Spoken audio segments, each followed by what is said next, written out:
क्या आपने 1000 महत्वपूर्ण हिंदी प्रश्नों की रेस शुरू कर दी है?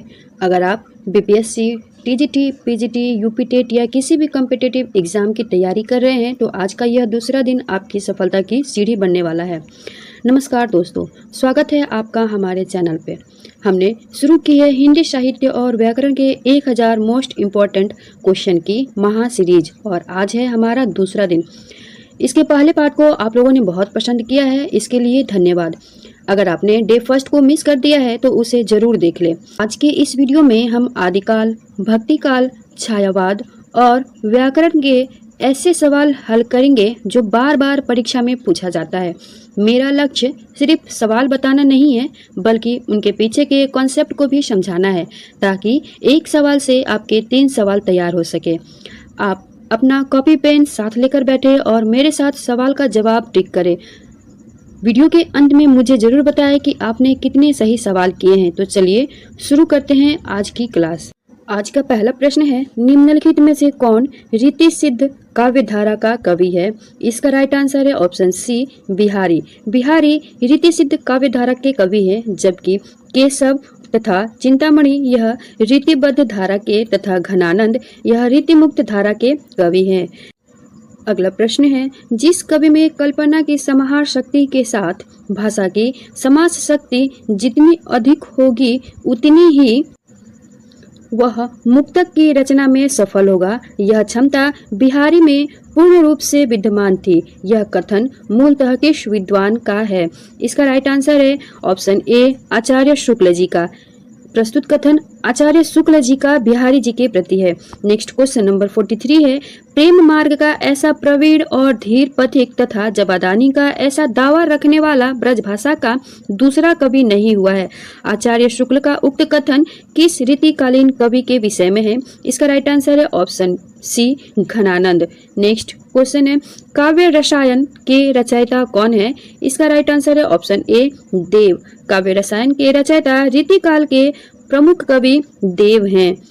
नेक्स्ट क्वेश्चन है, बरबय नायिका भेद किसकी रचना है? इसका राइट आंसर है ऑप्शन बी, रहीम की। बरबय नायिका भेद रहीम दास की रचना है। यह अवधी भाषा में लिखा प्रथम रीति निरूपक ग्रंथ है। नेक्स्ट क्वेश्चन है, निम्नलिखित में से कौन आचार्य और कवि दोनों रूपों में माने जाते हैं? इसका राइट आंसर है ऑप्शन डी, देव। दिए गए रीतिकालीन रचनाओं में देव आचार्य एवं कवि दोनों रूप में जाने जाते हैं।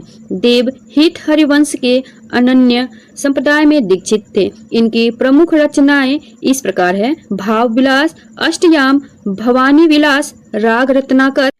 अगला क्वेश्चन है, सतसैया के दोहरे जो नावक के तीर किसके दोहे के लिए कहा जाता है? इसका राइट आंसर है option B, option D, Bihari की। नेक्स्ट क्वेश्चन है, प्रबोध पचासा के रचनाकार कौन है? इसका राइट आंसर है ऑप्शन सी, पद्माकर भट्ट। प्रबोध पचासा यह पद्माकर भट्ट की रचना है। अगला क्वेश्चन देखते हैं, शिवा बावनी के रचयिता का नाम क्या है? इसका राइट आंसर होगा ऑप्शन सी, भूषण। शिवा बावनी के रचयिता रीतिकाल में वीर रस की कविता रचने वाले एकमात्र कवि भूषण का है। नेक्स्ट क्वेश्चन नंबर 50, विज्ञान गीत के रचयिता कौन है? इसका राइट आंसर है ऑप्शन डी, केशव। विज्ञान गीत काव्य के रचयिता केशव दास हैं। केशव की अन्य प्रमुख रचनाएं रसिक प्रिया, कवि प्रिया, रामचंद्रिका आदि है। नेक्स्ट क्वेश्चन नंबर 51, मेरी भव बाधा हरो दोहा निम्नलिखित में से किस कवि का है? इसका राइट आंसर है ऑप्शन ए, बिहारी। यह दी गई दोहा बिहारी द्वारा रचित है। नेक्स्ट क्वेश्चन नंबर 52, केशव दास का अलंकार पर आधारित ग्रंथ कौन सा है? इसका राइट आंसर है ऑप्शन डी, कवि प्रिया। केशव दास का अलंकार पर आधारित ग्रंथ कवि प्रिया है। शेष रचनाएं विज्ञान गीत, रतन बावनी तथा रसिक प्रिया आदि। अगला क्वेश्चन है, सूरसागर में जगह जगह दृष्टिकूट वाले पद मिलते हैं, यह भी विद्यापति का अनुकरण है। सूरदास से संबंधित उक्त विचार किस आलोचक का है? इसका राइट आंसर है ऑप्शन सी, रामचंद्र शुक्ल जी का।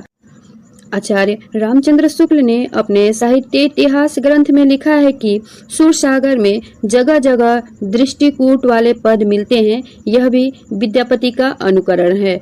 आचार्य हजारी प्रसाद द्विवेदी ने सूर के साहित्य से संबंधित सूर साहित्य नामक ग्रंथ लिखा है। नेक्स्ट क्वेश्चन है, सूरदास को पुष्टि मार्ग का जहाज किसने कहा है?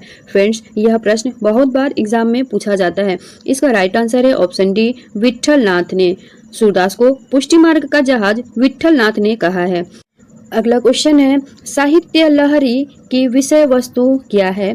इसका राइट आंसर है ऑप्शन एक, नायिका भेद।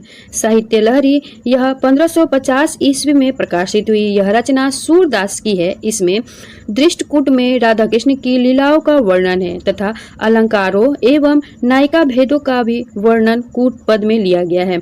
इस ग्रंथ में सूरदास की वंश परंपरा का भी वर्णन है।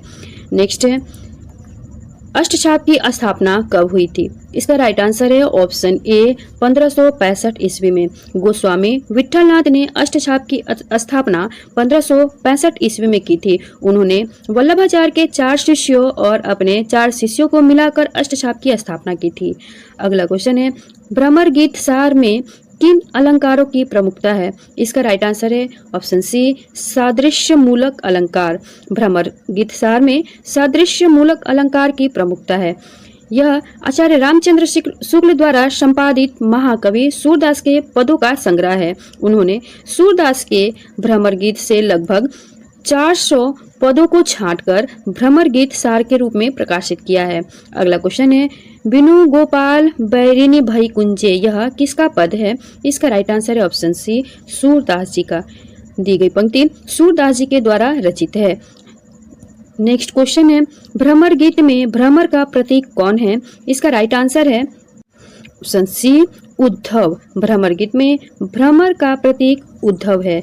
नेक्स्ट, सूरदास ने श्रीमद् भागवत के किस स्कंद को आधार बनाया है? इसका राइट आंसर है ऑप्शन डी, 10वें स्कंद को। सूरदास ने श्रीमद् भागवत के 10वें स्कंद को आधार बनाया। सूरदास ने सूरसागर की रचना श्रीमद् भागवत के अनुकरण पर की। इसमें 1.25 लाख पद बताए जाते।